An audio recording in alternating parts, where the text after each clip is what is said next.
Bom dia, meus queridos. Vejo o Senhor, vejo o Senhor, aleluia. Meus olhos viram o Rei, o Cordeiro sobre o trono, reinando para sempre, aleluia, para sempre, de eternidade em eternidade. Ele é Deus e reina. Oh, louvado seja o teu nome, bendito seja o teu nome. Oh, Deus, aceita a nossa adoração, Senhor, em nome de Jesus. Hoje, querido, eu gostaria que você abrisse lá em Hebreus 4, no versículo 12. Esses dois versículos são muito fortes e nós vamos falar um pouquinho sobre ele hoje. Fala assim: porque a palavra de Deus é viva e eficaz. Ela é mais penetrante que qualquer espada de dois gumes e penetra na divisão da alma e do espírito, das juntas e medulas, e ela é apta para discernir os pensamentos e as intenções do coração. E não há criatura alguma encoberta diante dele. Antes, todas as coisas estão nuas, patente aos olhos daquele com quem temos que tratar. Meu Deus do céu, que palavra forte. A palavra de Deus, ela expõe nossas verdadeiras intenções. Ela é penetrante. Ela esquadrinha mente, vontade e sentimentos.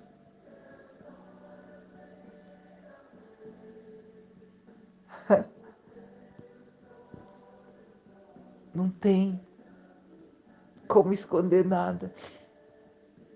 Ela é mais penetrante que qualquer espada de dois gumes. Ela está apta a separar as juntas das medulas e discernir nossos pensamentos, intenções e ler o nosso coração. Ela é viva, ela é eficaz. A palavra de Deus, ela produz em nós fé, porque ela é viva e eficaz. Em Romanos 10, 17, fala assim: somente a palavra de Deus tem o poder de produzir fé em nós. E essa fé praticada, ela agrada a Deus. Diz que ela é viva e eficaz.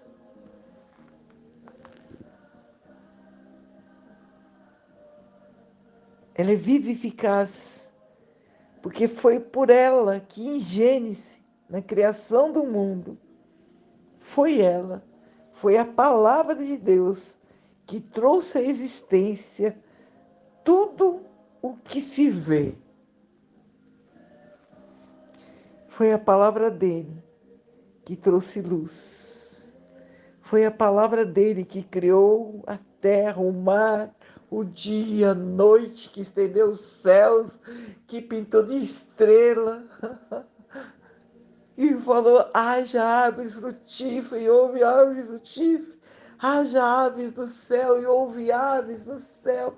Haja peixes, haja animais. Haja.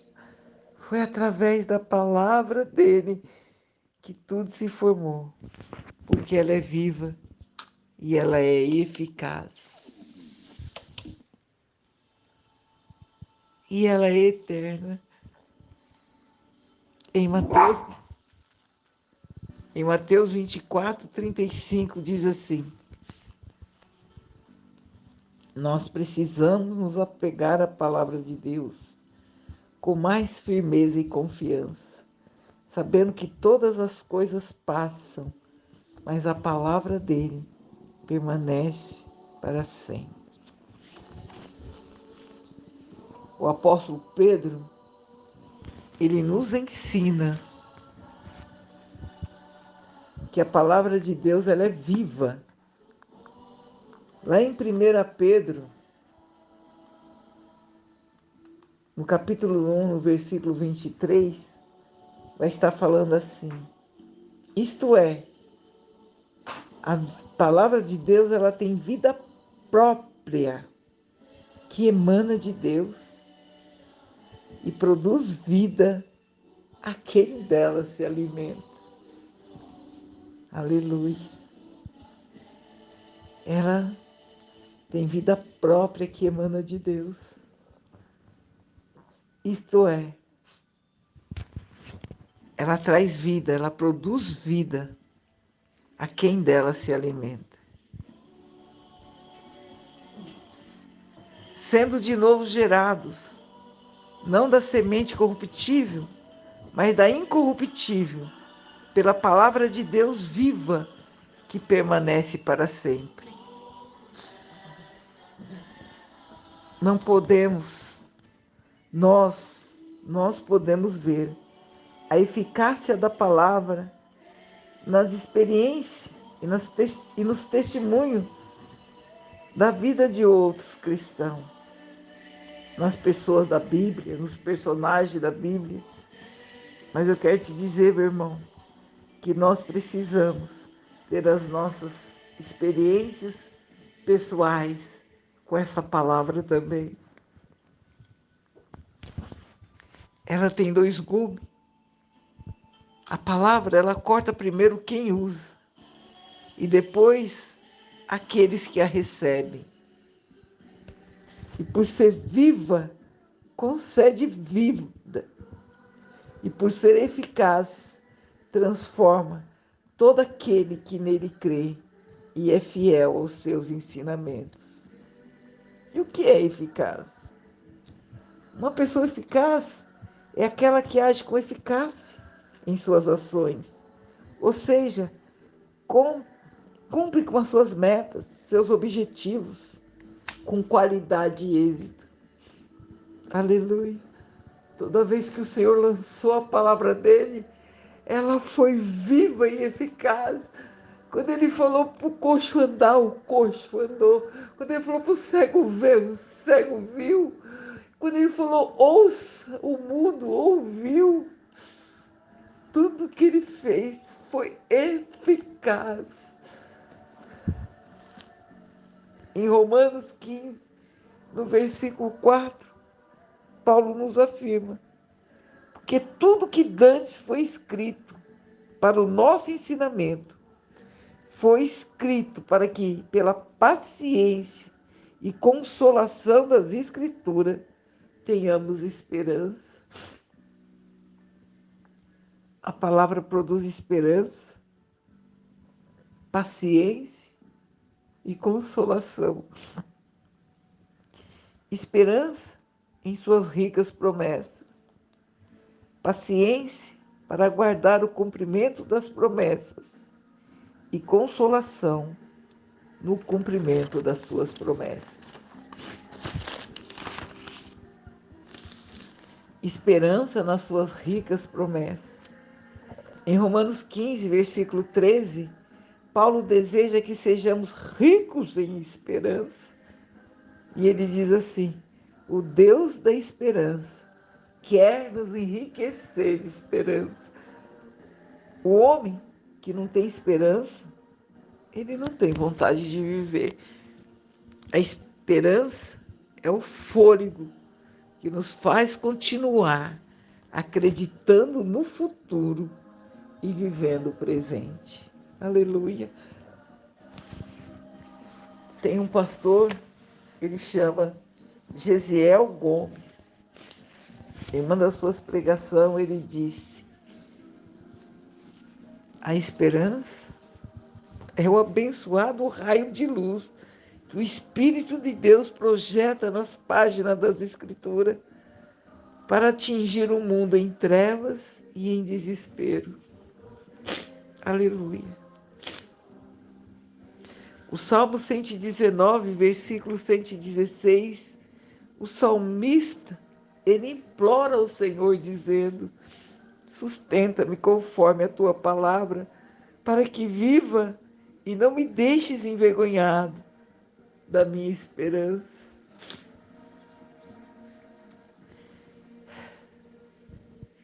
Lá em Jeremias, na realidade não é Jeremias, já é Lamentações. No versículo Lamentações 3, no versículo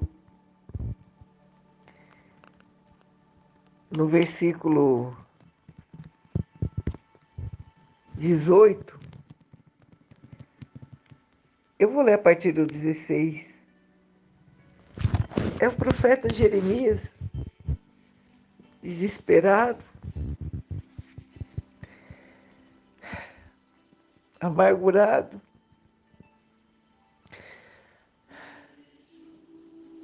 Ele diz assim: quebrou com pedrinhas de areia os meus dentes e cobriu-me de cinzas. E afastaste a paz da minha alma, esqueci-me do bem. Então disse eu: já pereceu a minha força, como também a minha esperança no Senhor. Aí ele diz assim no 19: lembra-te da minha aflição e do meu pranto, do absinto e do fel. Aqui o fel está dizendo que é aquele amargo, né? Aquela secreção do fígado. Quando ele pensava disso, a boca dele ficava amarga, tamanho desespero. Ele disse que a alma dele se lembrava de tudo isso e se abatia dentro dele. E ele precisava trazer à memória dele aquilo que lhe traria esperança. Aí no 21 ele fala assim: disso me recordarei o meu coração, e por isso eu terei esperança no Senhor. Quando o profeta Jeremias começou a trazer à memória dele as benignidades do Senhor, quando ele começou a trazer a lembrança, a fidelidade de Deus, ele pôde mudar o discurso dele. E ele pôde falar assim: as misericórdias do Senhor são as causas de não sermos consumidos, porque as suas misericórdias não têm fim. Ela se renova a cada manhã sobre a nossa vida. A minha porção é o Senhor, diz a minha alma, portanto nele eu esperarei.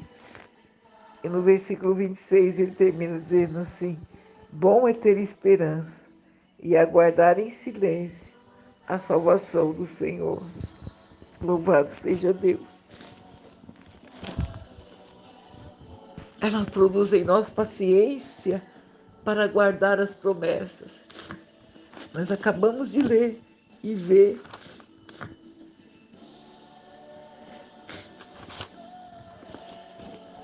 o que é esperança. Agora ela produz também paciência para que a gente possa aguardar as promessas. A paciência, ela é definida como um equilíbrio, um autocontrole diante das adversidades. É não perder o ânimo diante da própria demora. Em Romanos 5, versículo 3 e 4, vai falar assim, é Paulo, tá, que afirma isso, que a tribulação, ela produz a paciência produz a esperança, a experiência, a paciência produz a experiência, e a experiência produz esperança. A paciência nos proporciona paz de espírito e serenidade na alma. Quando cultivamos a paciência, nosso estado interior se assemelha a um lago, sabe? Ou a um rio tranquilo. O Salmo 46, no versículo 4, na realidade, o Salmo 46 começa dizendo assim, que ainda que Deus é o nosso refúgio e fortaleza, que Ele é o socorro bem presente na angústia, pelo que não temeremos. Aí ele começa a falar do monte de abalos, né, na terra. Ele fala assim, ainda que a terra se mude, ainda que os montes se transportem para o meio dos mares, ainda que as águas rugem e se perturbem, ainda que os montes se abalem pelas bravezas, há um rio cujas correntes alegam a cidade de Deus, o santuário da morada do Altíssimo. Deus está no meio dela e não será abalado. Deus o ajudará no romper das manhãs. Aleluia. É isso que a paciência provoca em nós, uma serenidade na alma, uma esperança, uma certeza de que Deus é conosco.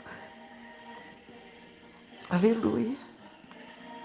Em 2 Tessalonicenses, versículo 5, Paulo diz assim, ele ora na realidade, né? Para que o Deus de paciência e de consolação vos conceda o mesmo sentimento, uns para com os outros, segundo Cristo Jesus. Aleluia. O Deus de paciência e consolação vos conceda o mesmo sentimento, uns para com os outros, segundo Cristo Jesus. E em Hebreus 6, versículo 15, vai dizer assim, a palavra de Deus, ela nos afirma que Abraão, esperando com paciência, alcançou a promessa. Terceiro, consolação para o cumprimento das promessas. A consolação, queridos, é o próprio alívio quando as promessas são cumpridas.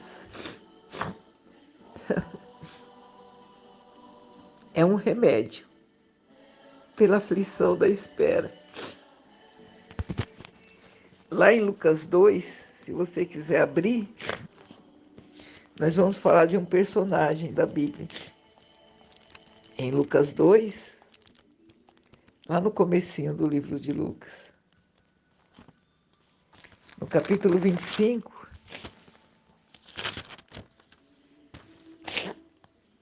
vai estar falando que havia um homem em Jerusalém cujo nome era Simeão, e este homem era justo e temente a Deus, esperando a consolação de Israel. Ele estava esperando a consolação de Israel, e o Espírito Santo estava sobre ele.